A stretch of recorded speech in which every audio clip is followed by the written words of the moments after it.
16. And so we're really pleased to have President Myers, who will make a few remarks and have time for Q&A. President Myers. Thank you very much. So happy Veterans Day to all our veterans. How many veterans? We've got a lot of veterans. Awesome. Awesome. So I came to Kansas State to be a veterinarian, and went into engineering, learned during enrollment that ROTC was mandatory. I never thought about the military. They made me go to Ahern Fieldhouse and get in one of the Army line or the Air Force line. I didn't know what I was doing. I picked Air Force. I mean, I didn't know, so I went through that. Liked it. I really liked ROTC. They had some great instructors that were motivational. So I love that part. And one thing led to another, and then 4 years after I graduated, I got out of the Air Force. It was never the plan. For young people to think they know exactly how their path, my path was to get out of here, do my duty, serve, and then come back to Kansas City and work for my father or my brother. And it just never worked out that way. There were other things to do. It was a real privilege to serve in the military. I loved every second of it. From left here, Mary Jo and I got married, left here with honeymoon in Wichita, Kansas, on our way back to Potted Train where I was when I came up to marry her. We had a one-night honeymoon in a motel in Wichita. It was at one time a very nice motel. As we walk in and walk across this kind of shaggy carpet, which was kind of in vogue in the day, we had this squishing sound. So I called the desk. I said, "There's water all over this carpet." "Well, sir, as you know, we flooded last weekend, and we've done our best." And that was, I'm surprised we didn't die from pneumonia, but it was for some of their bugs in there. That was her honeymoon. She's been asking for a redo ever since. We may get around to it here in the next couple of years. But no, we've had lots of redos in terms of great places to be. But from the day when I started Potted Train to the day I left the military service, it was meant for me, and that I just was so proud to serve my nation. I had this sense of duty that I was fulfilling, and it felt like the right thing to do. And somewhere along the line, a banker, and after I got out and I was giving a talk up in New York to some financial guys, one young guy came up and poked me in the chest. He says, "It must have been so discouraging to have all that responsibility and work for so little money." And I thought, we never really think about the money in the military. He says, "Oh yeah, you and your peers, you must have talked about that all the time, how you weren't getting compensated and appropriately." I said, "No, actually, I think the taxpayers were pretty kind.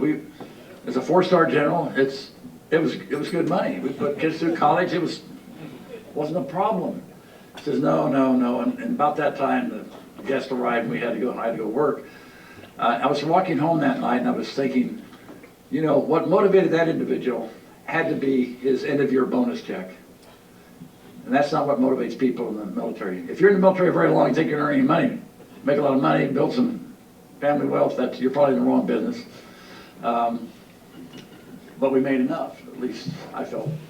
I did all through it well, especially when she had 30-something piano students and helped make up the difference. That would buy the beer on Friday night on the way back from the Pentagon. We'd have just enough for, on the way back from the Pentagon on Friday night for beer for Saturday, I'd go to the beer cabinet in the local grocery store, and I wanted some Heineken. I couldn't buy a 6-pack, but I could buy a couple of bottles, and that's all I was going to drink anyway. So, I mean, we had enough. We didn't have a lot, but we had enough. You had enough for a couple bottles of beer Saturday. What else do you need than that? So I appreciate your service, everybody, and I would do it again exactly like that. I think you know the story. Coming to K-State was never on any bucket list. There was no place aspirationally that I ever written down, "Oh, gee, I hope I can come back to K-State and be the president." I will give John Weefall credit for getting me involved in K-State. When I got out of the service, he says, "Would you be a K-State ambassador?" And I said, "What is that?" He says, "Well, it's whatever you want to make it. We'll give you a little stipend. Come back to campus as often as you can. We'll pay expenses." So I wound up in some classrooms, wound up on the K-State Foundation Board for a while.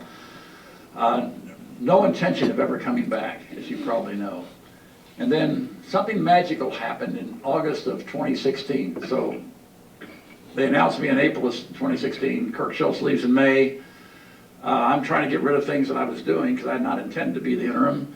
So I was shedding things, and July or August I came back to campus. August is a great time on a university campus. Students are coming, everybody's coming back. A lot of faculty are coming back at that time. Students are certainly coming back. It's vibrant, and I just like the vibe. I like being with the young people. I like meeting new faculty, learning about new research, stuff that was making a difference not only in this state but around the world. It just felt, gee, this would be kind of fun. And it was great fun. And so at the last hour of the last day, I put my application in to compete for the presidency, and I think it was right across the street. That's where I had to take the letter that's where the search committee chair was. He says, just get to my office before 5 o'clock. And so under the door, and you never know how it was going to work out. So I was chosen, and we've really enjoyed our almost 6 years here. It's been getting to know people, seeing the fabulous work that K-State does. This is a great university. We have rebounded out of COVID really well. Our budget-wise, we're probably as in good a shape as we've ever been in, which has never been really good, but we're probably as good as we've ever been. A lot of federal money to offset the impact of COVID has helped. So we've got that going for us. We've made a lot of fixes on our HVAC systems to make them more compliant so they can handle, provide us with better airflow, better air to help defeat viruses and things like that. Lots of other things like that enable us to do very well. Our applications and admits were way up last year. Freshman class was down because they couldn't come visit K-State. And as everybody knows, if you want people to come to K-State, you got to get them. You got to get them to Manhattan. Probably true for ministers. Probably true for a lot of people. You want somebody to come to Manhattan, if they've never been here, they got to come and see it. And this year, if you were to drive on campus today or tomorrow, you just see groups all over. We are several-fold more visitors right now than we've ever had. We've also got some great financial aid packages. We put out a lot of money, over $50 million in financial aid for students. So we made a deal this year, and we're going to do it again next year. If you're Pell Grant eligible, which means your family income level is at a certain level, if you're Pell Grant eligible, you get federal help, you can get merit scholarships, and then we've said we're going to make whatever the difference is up in another scholarship. And so those from the more severe financial circumstances, it's essentially tuition is essentially free for them. So that's one of our commitments. As a land grant institution, I'm not going to go into what a land grant is. Some of you really know.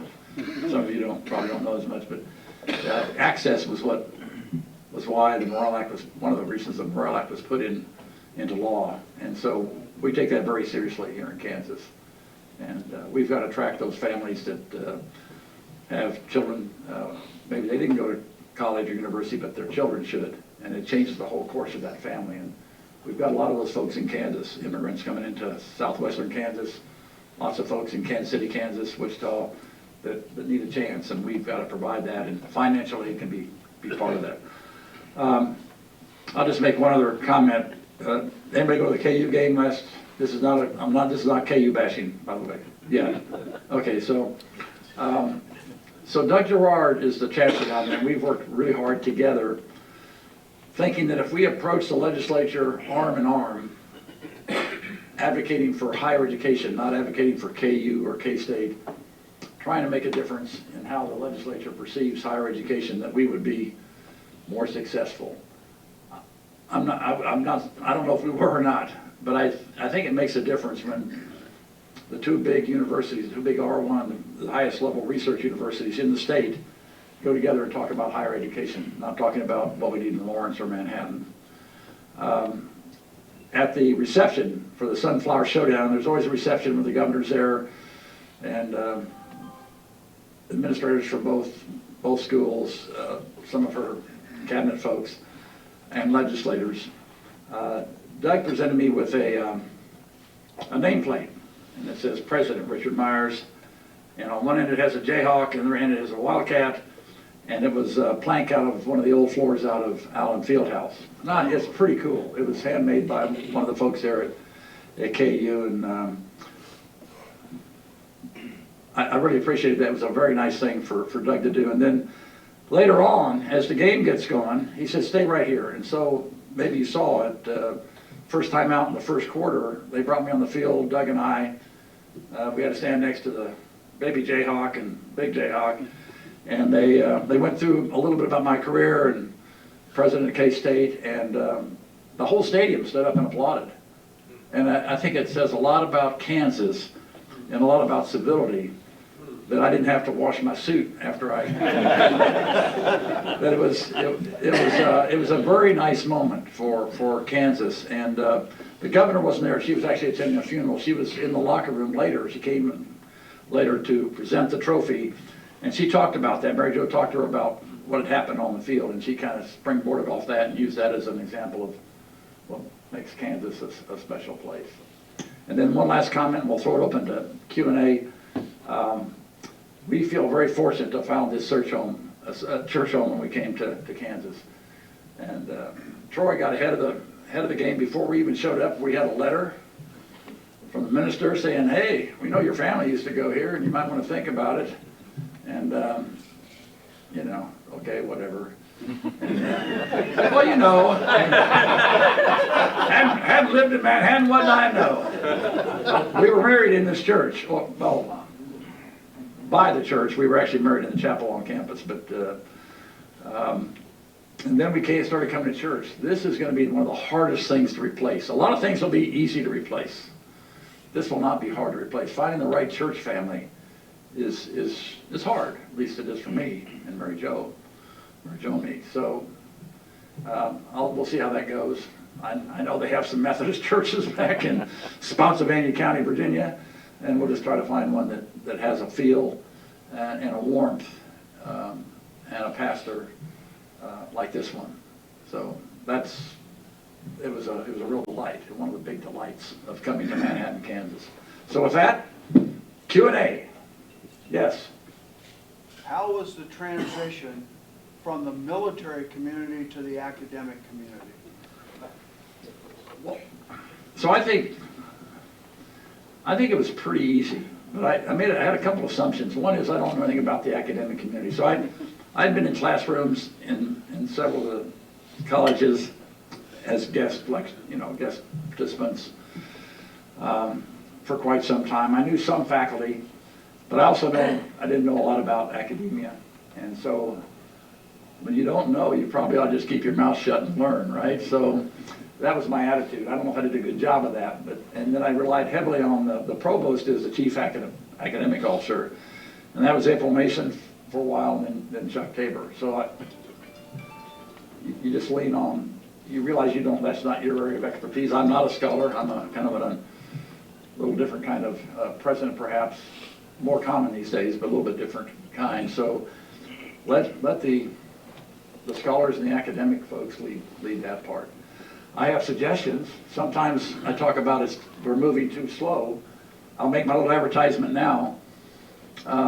If we're going to be viable decades in the future, even this next decade, we've got to be a little bit more agile and flexible in how we approve programs and so forth. We can be very stodgy and very nose in the air. This is higher education. I'm sorry, we're not going to do badges. We're not going to do certificates. That's not us. Well, we better get a grip because we're getting passed by Wichita State and even KU in some areas. So I'll tell you my one joke, Gary Mule Deer. Anybody know Gary, the comedian? Well, with a name like Mule Deer, he's just funny when he stands up. But here's his joke, I'll tell it real fast. A snail attacked a turtle. The turtle called the police. Police came to ask the turtle what happened. The turtle says, I don't know, it all happened so fast. So that's kind of like academia, and there's reasons why you don't want to go too fast. I understand all that. I got it. I got it. But there are also some things, I think, in today's world, if we want to survive, provide what students need, to get our expertise out, what the world needs. Sometimes we need to be a little bit quicker about approving programs and getting on with it. So that's an advertisement. We do pretty good at that. We don't do well enough yet. So it was, and the way you lead the military as a chairman, I didn't command anybody. So on Veterans Day, I could not have a parade. I couldn't command anybody to get behind me and say, let's go. I was, all the people that worked for me were assigned to the services. I had to get permission from the services to, for anybody to come work for me, basically. So everything we did as a chairman, you're the principal military advisor to the President of the National Security Council, but that's all persuasion. You don't command anything. You don't direct anything.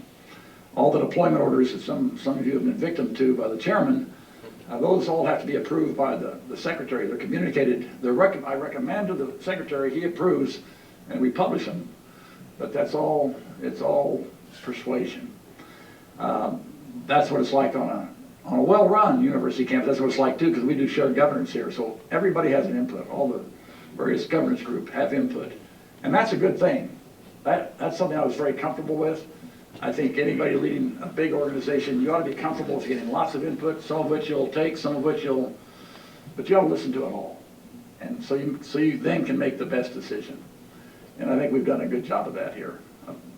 Others will have to tell you, but I think we've done a pretty good job of that. So I thought the transition was not easy, a lot to learn about academia, about the rhythm of the university, things like that, so you know where to be when, and it takes a while to figure that out. But we have a good team here, and again, it's just fun, just trying to promote Kansas State University, just fun. This is a question I shouldn't ask because it's personal, but one that we all have been here for a long time have asked many times. What did Mary Jo's father, Clarence, say when you rode off the motorcycle? Well, I didn't hear what Clarence might have said. So I had a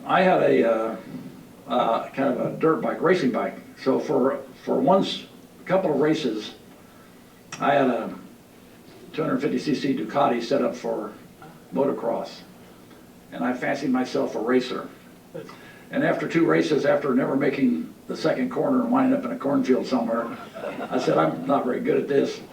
But I used it around town for transportation, and I would go by 901 Bertrand and pick up Mary Jo, and of course the racing bike just had one saddle, just for one person. So she'd sit on the back side saddle, all the gears and everything, the chain, the sprocket was all right there by her feet, and off we'd ride. And it was loud too. It didn't have to have a lot of, didn't have a muffler.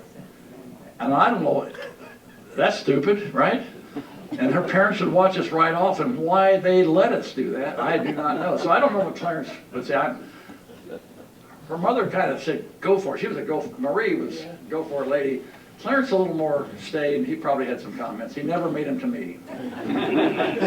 He never said, why don't you get a... really liked you. Well, she did. I don't know about Clarence. I have some more Clarence stories, no, I'm sure. I revered them. Both my parents had passed away early, and so that was, they were like parents, actually. They're wonderful people. They were, and good role models, excellent role models, some of the best. Yes, sir. On the more serious side, as a young lieutenant, you were flying combat in Nam, and can you talk about laser bombs and technologies? Were you involved in any of that? And then your career forward, your observations about some of that technology and how much has changed?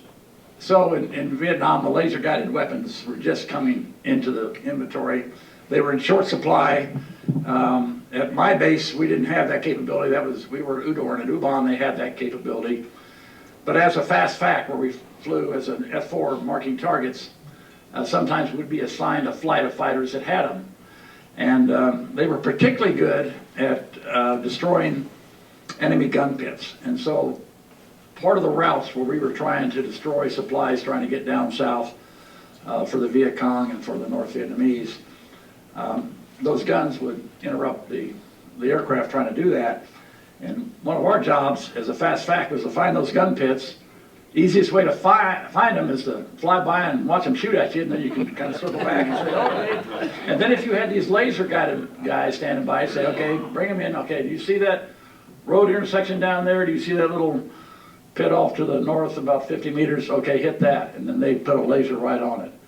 And there was a time when we got enough of those laser guided bombs where there weren't many guns at all. And then, of course, 7th Air Force, the headquarters down in Saigon, made the decision, well, there's no more AAA on that road, so we'll stop the laser guided bomb. So in about 2 months, there was now lots of AAA again, because it's kind of like your floor, you got to keep sweeping it or they'll come back. So, and then technology has just changed so much. Then the GPS guided bombs that are just as accurate as the laser guided bombs. And I mean, the technology today is unbelievable. Communications technology and the weapons technology is almost otherworldly, and will probably, as time goes on, the hope there is if you have to do war, if you have precision weapons, you can be more precise in what you're attacking and reduce civilian casualties, people that are not involved, non-combatants. That's would always be the hope why you pursue this kind of stuff.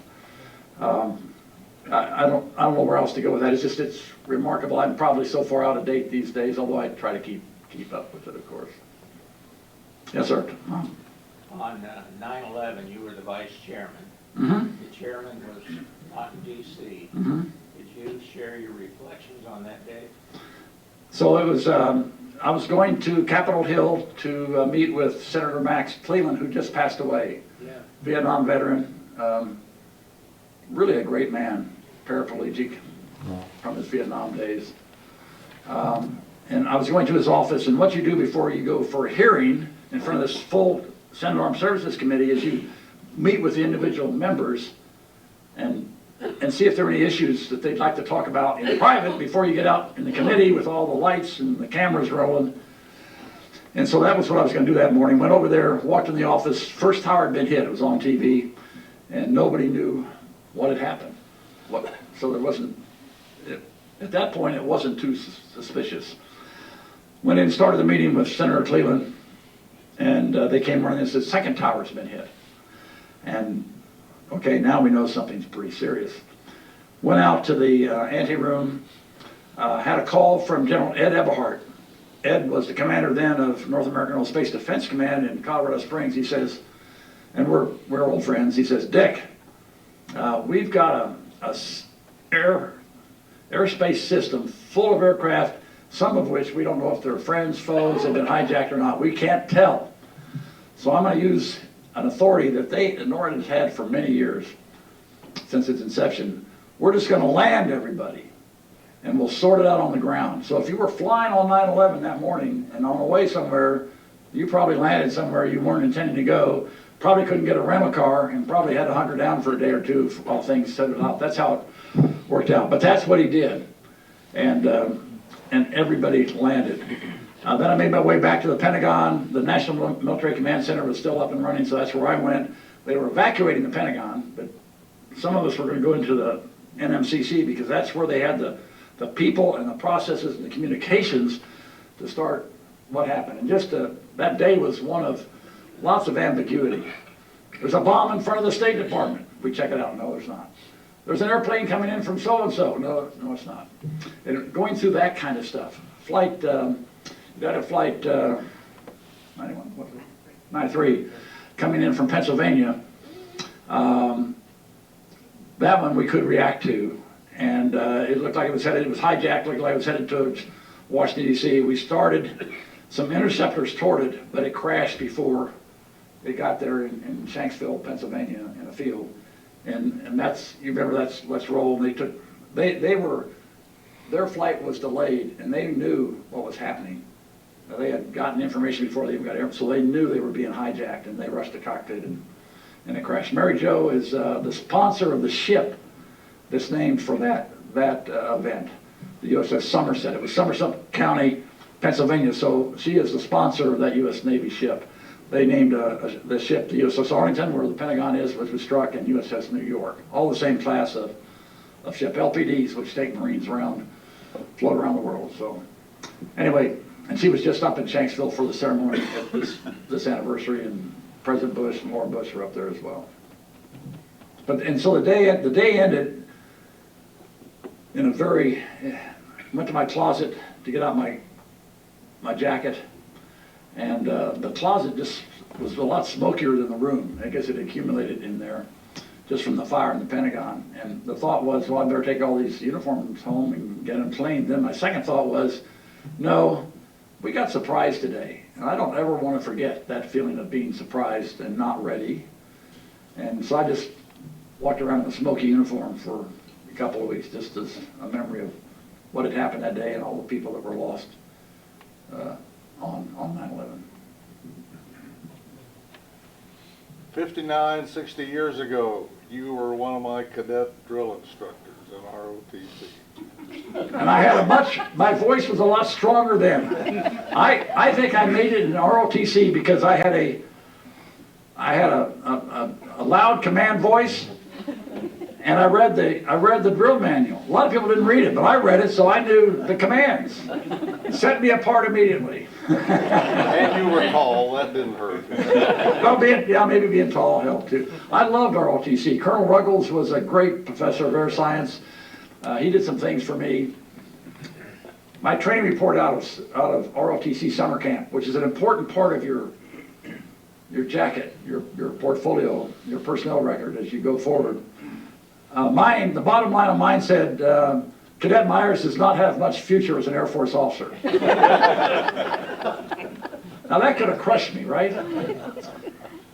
And maybe I didn't even know it until one day in the hall, Colonel Ruggles said, have you seen it? I said, I haven't seen it. He says, read this. I said, oh, that's not good. And he says, and I was surprised, because I thought I'd done really well. To hear that and my opinion of how I'd done, I didn't think I was going to be the best cadet at summer camp, but I thought I was pretty good. And he says, well, we know that's not you. And he didn't let that affect anything. In fact, he got me into flight training late in the game because my eyes actually got better and I qualified to be a pilot. And Lee Ruggles was awesome, just awesome. And things like that, being here at K-State where people will go the extra mile for you, make a whole difference in somebody's life, always. We sometimes don't think about it, but even small things, that was a big thing. But sometimes small things just mean so much to people. You just never know. Yes, sir. It's the opinion of a lot of folks that you were the right guy at the right time at 9/11 at the Pentagon. And when you retired, you came to Kansas State, and you were the right guy at the right time to handle our pandemic crisis. So now that you're retiring, what's the next crisis? Four horsemen of the apocalypse, so we had Rita and Katrina, the two hurricanes, so we had, got most of them logged now. Been through most of them. I guess pestilence. No, we don't want to go there. I'm hoping it's a lot quieter. I'm hoping we get through this pandemic. We're not quite through it yet. We're better off, we had a good team to work our way through COVID. It was a great team, and we had to make some really hard decisions around people after we had a big loss of revenue, $100 million in that first year of revenue, so we couldn't keep paying people that use that revenue for their compensation, so we had to do some very unpleasant things, but that rectified pretty quickly. Don? So kind of on the COVID theme here, what's the status with the December 8th deadline coming? Where are you with vaccination rate? How many staff and faculty do you think you might lose? We don't know how many we're going to lose. We'll lose some. I think it'll be in the handfuls, but some of them, all of them are really important. We don't have a lot of extra staff just hanging around. We had just for example, we have a pretty small payroll operation in Human Capital Services, our HR area. One of those people is leaving, and we're down now to critical mass. We can't get paychecks out, and we do 10,000 every 2 weeks. We can't get them, and they're all. There's no standard formula for compensation at K-State, so every one of them, there's a lot of changes that have to be done immediately, every pay period. So that's one example, or it could be in a academic department where they lose somebody. There's new deadlines the federal government was pretty clumsy the way they rolled it out.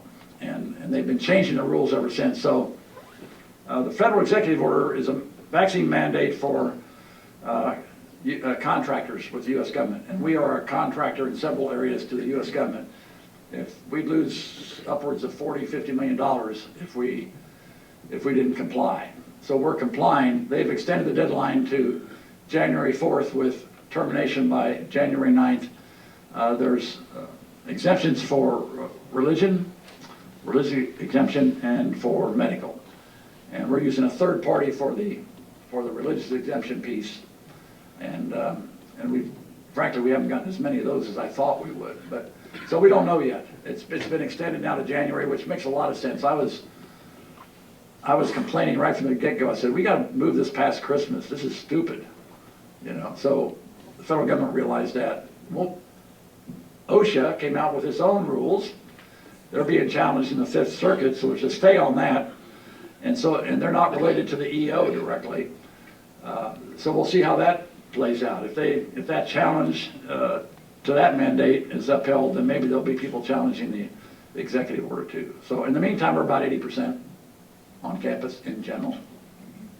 As a follow-up question, where does tenure sit in this whole deal? There are, at least in my recollections 25, 30 years ago, and faculty affairs and all that, 2 reasons you could be fired if you were tenured. One was moral turpitude, and I've forgotten what the other one was. But it wasn't this reason. They'd be let go for cause. They're not complying. So insubordination. Yeah, basically. But something? yeah, basically. Good. So we've been through that. So nobody wants to do that. No. You know. But then again, it is a vaccination after all. Yeah, yeah, true. I know some people take it really seriously, but I've been poked so many times by the military. Anybody in the military, you go in and you just get an armful of stuff, and it hadn't affected me yet.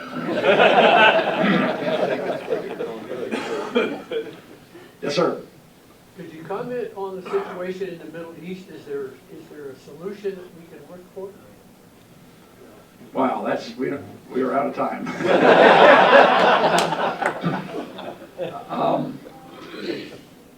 But there's always hope, right? There's always hope.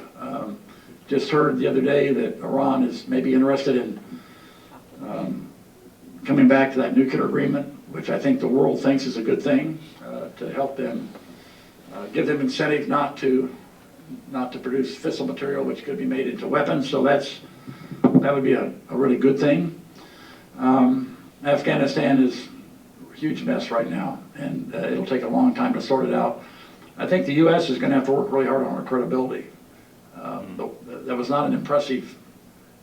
I'm not blaming the current administration. It wasn't just them. It was the previous administration that set the date for the Taliban to leave, just so you know. And so they marched toward that date. I mean, it was set up badly. The whole thing was just a bad idea. And as you know, we got some Afghan families here, some coming here. Mary Jo just got 27. Good. She's been working with families back there that have some relation to K-State. And through her, she's a human internet node on our kitchen counter, and found some people through people who were sponsoring a Afghan air flight, and got 15 people out the other night that were able to get out, families. Yeah, it's a big deal. It took her, I mean, she's got a bunch more that want to go. And so she had to, you know, these ethical dilemmas, she had to play God and decide, okay, how do we, but she'll struggle with that for a while, I'm sure. But you got to do what you got to do. But anyway, got them out, so whose families would have been in danger. Could you comment on your dealings with the other Big 12 presidents when Texas, Oklahoma announced their departure, and then the other 4 coming in? So some of them are more nervous than others. Repeat the question. Oh, okay, question is dealing with other Big 12 presidents during the kerfluffle about Texas and Oklahoma leaving.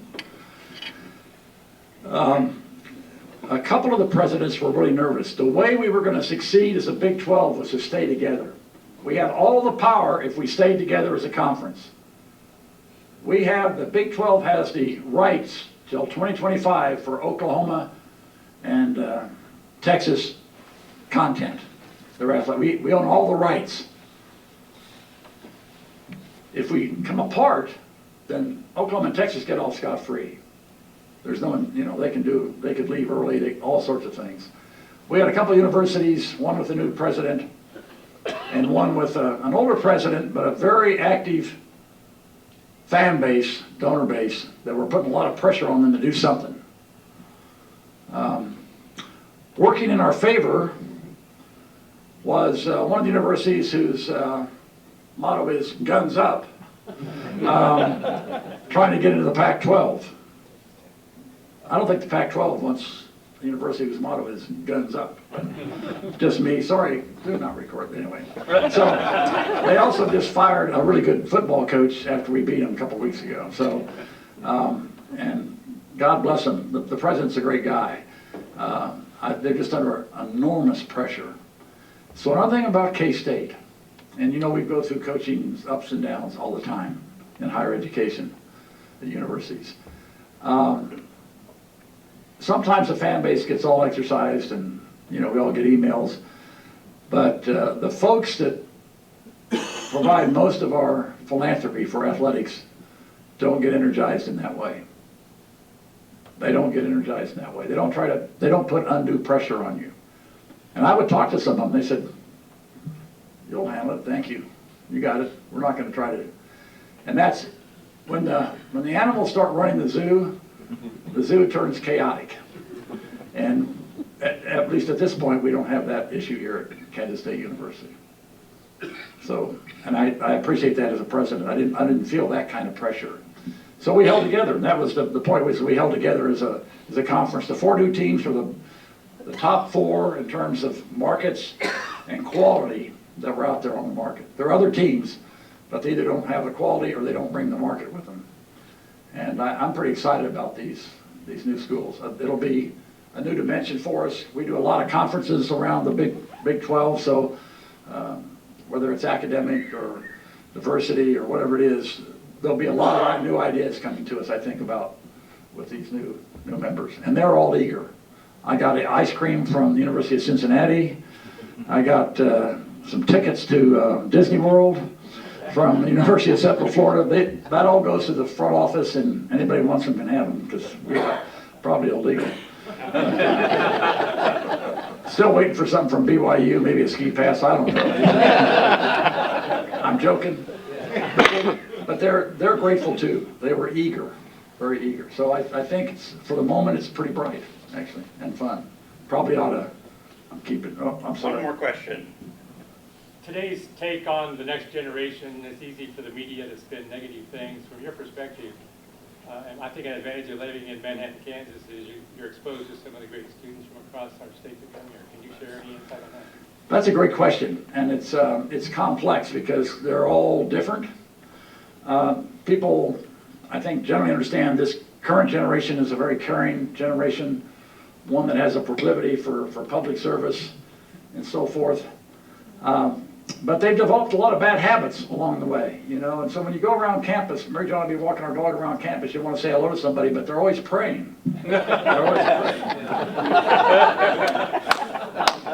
One instructor says you walk in a classroom and it's just quiet. It's just absolutely quiet. Why is it quiet? There's nothing on there that's going to help them that day. Back to the devotional. And nothing on there, probably. These probably aren't devotionals. It's probably what are people saying about me on Twitter and that kind of stuff. If I could spend my whole life looking on Twitter to see what people say about me. I do not care. They would just, you're going to do what you're going to do. You can do what you think's right. And you be fired, fine. Go do something else. But don't live. That's living backwards. And we're supposed to be living forward. So social interaction, I think, has taken a little bit of a hit. Some are really terrific. We're going to host the Freshman Honorary Society of House today for lunch. 15 freshmen that are the sharpest freshmen. That'll be a group that will get you really invigorated about this generation. I think others struggle a little bit in decision making and things. we have so many programs at K-State where we try to help them. I'm in the classroom too, so our classroom's noisy. When we walk in there, they're all chatting, because we don't give them much choice. We got questions on the board, stuff for them to do. I say I do. I co-teach with a real professor. She puts a lot of that stuff on the board, and I just kibitz. But so I think it's kind of mixed. I think generally good. I think we're in pretty good hands. They care about the right things. And a lot of them are given to activism, which is good. That's how things change. And just around sustainability, environmental issues, they can get pretty spun up, and I think they should, and save us from ourselves as we go forward. So I'm always positive about the youth. It's usually people like us say, oh, that generation's not worth anything. That's not true. They're worth a lot. They're just a little bit different. And I think their experience here at K-State will produce great citizens for our world. No question. Thank you. Well, let's So- thank President Myers. Oh.